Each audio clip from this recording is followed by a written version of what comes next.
Hello everyone, ये है supply demand का फोर्थ लेक्चर। इसमें हम उसके आगे पढ़ते हैं। ठीक है, तो जनरली देखो, सप्लाई डिमांड को ट्रेड करने के लिए हमें वो एरिया फाइंड करना है कि कहाँ पे सप्लाई बन रहा है, कहाँ पे डिमांड बन रहा है। तो उसके लिए कुछ मेथड है, उसको मैं बताना चाह रहा हूँ। और कुछ नाम्स है, ऐसे नाम कोई इंपॉर्टेंट नहीं है, बस मेथड ध्यान रखना है कि कैसे मेथड ड्रॉ करना है। तो देखो, सप्लाई, इसका नाम इम्पॉर्टेंट नहीं है लेकिन थ्योरी में है बोल के मैं बता दे रहा हूँ। देखो, अगर ये सप्लाई जोन ऐसा ड्रॉ होता है, ठीक है, तो सप्लाई जोन ड्रॉ होता है तो इसका जो अपर जोन होता है ना, इसको डिजिटल लाइन बोलते हैं। ठीक है, डिजिटल लाइन बोल सकते हो आप, और नीचे वाले को प्रॉक्सिमल बोलते हैं। क्योंकि देखो, मार्केट क्या, सप्लाई जोन में क्या है कि अगर यहाँ पे जाएगा तो यहाँ से नीचे आना चाहिए, तब ये सप्लाई जैसा काम बिहेव करेगा। तो सप्लाई मार्केट यहाँ से नीचे आना चाहिए, तो ये सप्लाई जैसा होगा। तो इसको ऊपर वाले जोन को डिजिटल बोलते हैं, नीचे वाले को प्रॉक्सिमल बोलते हैं। ये हो गया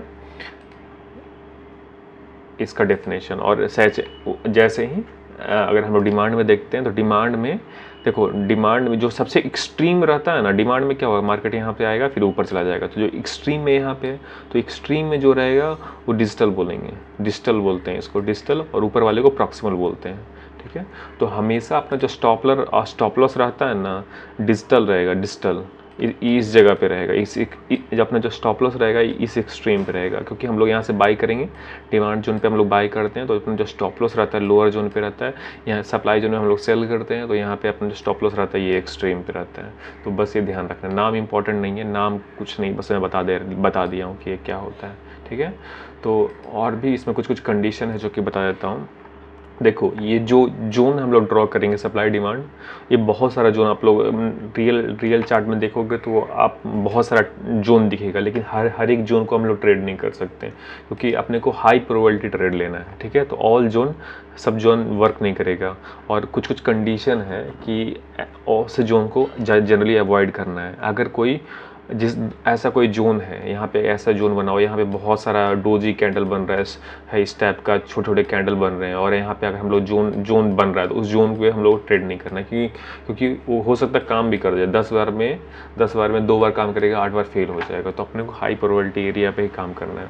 और अपने को ये भी एक staircase candlestick pattern होता है जो कि ऐसे ऐसे मूव करता है। मान के चलो कोई ऐसे ऐसे मूव कर रहा है, ये स्टेयर केस होता है, ऐसे ऐसे करके मूव कर रहा है।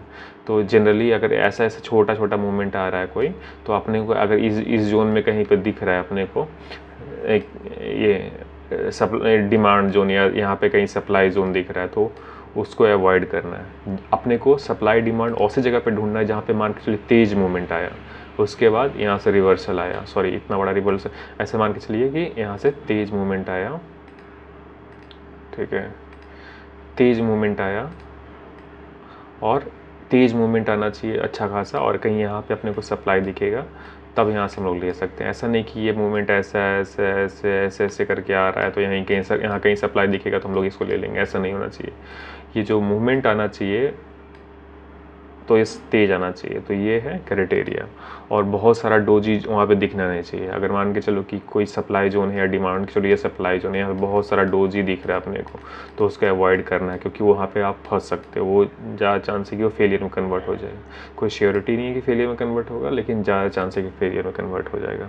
और हम फिर यहाँ पर हम लोग 3 मेथड, जैसे हम लोग सप्लाई के लिए 3 मेथड ढूंढेंगे, ड्रॉ करने सीखेंगे, और डिमांड के लिए भी 3 मेथड, एक होगा लो रिस्क, एक होगा मीडियम रिस्क, एक होगा हाई रिस्क। ये रिस्क बेसिस हो रहा है अपना किस बेसिस पे बोल रहे हैं, लो रिस्क, मीडियम रिस्क और हाई रिस्क। यहाँ पे लो रिस्क में आपका क्या रहेगा, आपका स्टॉप लॉस छोटा रहेगा, मीडियम रिस्क में इससे थोड़ा ज़्यादा बड़ा स्टॉप लॉस रहेगा, हाई रिस्क में ज़्यादा बड़ा स्टॉप लॉस रहेगा। तो मार्केट का कंडीशन देख के आपको डिसाइड करना पड़ेगा कि कहीं पे मान के चलो कि बहुत बड़ा कैंडल बन गया, तो आप इतना बड़ा एसएल तो ले नहीं सकते हो कि बैंक निफ्टी में 500 पॉइंट का कोई कैंडल बन गया, तो उतना बड़ा तो ले नहीं सकते हो आप। मैक्स टू मैक्स 150 पॉइंट तक आप एसएल ले सकते हो। वो बहुत बड़ा रहेगा तो 200 पॉइंट तक ले सकते हो एसएल, उससे ज़्यादा तो ले नहीं सकते हो। ऐसा नहीं कि आप 1000 पॉइंट का एसएल लेके काम करोगे इसमें। ठीक है, तो ये बेसिस है, तो उस हिसाब से अपने को शिफ्ट करना है। तो ये है, तो हम लोग पहले सप्लाई के लिए लो रिस्क मेथड समझते हैं। तो सप्लाई में क्या होता है, यहाँ पे सप्लाई जोन कैसे हो गया, यहाँ से मार्केट ऊपर गया, बेस बनाया, फिर फॉल आ गया, तो ये एक तरह से सप्लाई जोन हो गया। यहाँ से तेज फॉल आया है तो ये सप्लाई आ गया। तो सप्लाई के लिए सबसे पहली बात ये है कि हम लोग सबसे पहले ऊपर वाला जोन डिसाइड करेंगे, जहाँ से फॉल आया है उसके ऊपर जोन को हम लोग को डिस्टल बोलेंगे, डिस्टल बोलेंगे। और ये सप्लाई जोन के यहाँ ये आपका हमेशा ये सप्लाई जोन में ये स्टॉप लॉस रहेगा। इसको ऐसे ना ड्रॉ करके सिंपल सा आप एक लंबा सा ट्रायंगल भी ड्रॉ कर सकते हो। ऐसा 2 लाइन नहीं ड्रॉ करके सिंगल एक ट्रायंगल ड्रॉ कर दो और इसको अपर जोन को हम लोग डिस्टल बोल सकते हैं और नीचे जोन को प्रॉक्सिमल बोलेंगे सप्लाई में।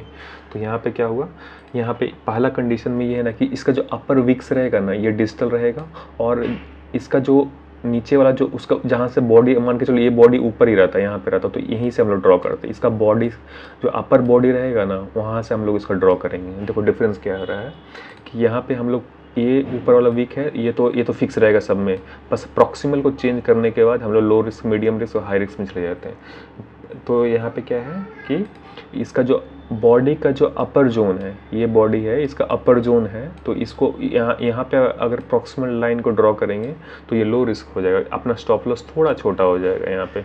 लेकिन अगर ऐसे ही अगर मीडियम रिस्क में जाओगे तो यहाँ पे देखो मीडियम रिस्क में क्या हो रहा है, इस बॉडी के नीचे है, यहाँ पे बॉडी के ऊपर है, यहाँ पे बॉडी के नीचे ड्रॉ कर रहे हैं हम लोग प्रॉक्सिमल।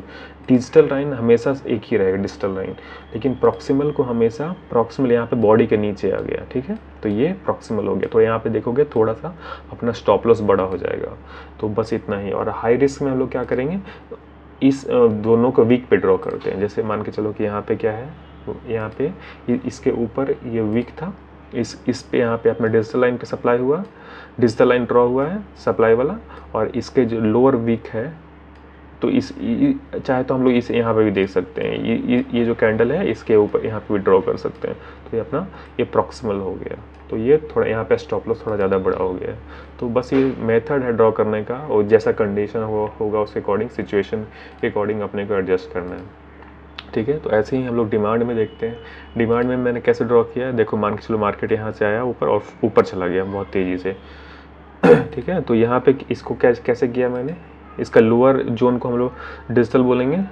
तो इसका वीक के आस ये तो फिक्स रहेगा हमेशा, किसी में चेंज नहीं होगा। और इसका जो जहाँ से ये बॉडी, जहाँ से इसका मान के चलो ये इसका बॉडी स्टार्ट हुआ है, तो ये अपना डिमांड जोन का ऊपर एंट्री रहेगा, मतलब यहाँ पे एंट्री होगा अपना, इस जगह पे एंट्री होगा, ये स्टॉप लॉस रहेगा, और इसी को प्रॉक्सिमल बोलते हैं हम लोग। तो मीडियम रिस्क में क्या होगा, ऐसे ही अगर हम लोग मीडियम रिस्क में जाएंगे तो मीडियम रिस्क में उसका बॉडी जहाँ क्लोज होगा उसको देखेंगे। जैसे ये बॉडी यहाँ पे इसका ये तो फिक्स रहेगा सब में, इसका बॉडी जहाँ पे इसका बॉडी क्लोज हुआ तो यहाँ पे ये इसका ये बन गया इसका प्रॉक्सिमल लाइन, और ये डिमांड जोन थोड़ा उससे ज़्यादा रिस्क वाला हुआ क्योंकि यहाँ पे स्टॉप लॉस थोड़ा बड़ा है। और हाई रिस्क में क्या करेंगे, हाई रिस्क में क्या होगा, हाई रिस्क में देखोगे तो इसका अपर विक्स पे ड्रॉ करते हैं। नीचे ये विक्स पे ये ड्रॉ हो गया, यहाँ पे ये नीचे वाला विक्स पे ये ड्रॉ हुआ, नीचे वाला विक्स पे, फिर इसके अपर जोन पे हम लोग ये ड्रॉ करते हैं, प्रॉक्सिमल लाइन ये ड्रॉ हुआ है। तो ये एक तरह से बेस हुआ, फॉल आया, बेस बनाया, ऊपर चला गया, तो डिमांड जोन ये रहा।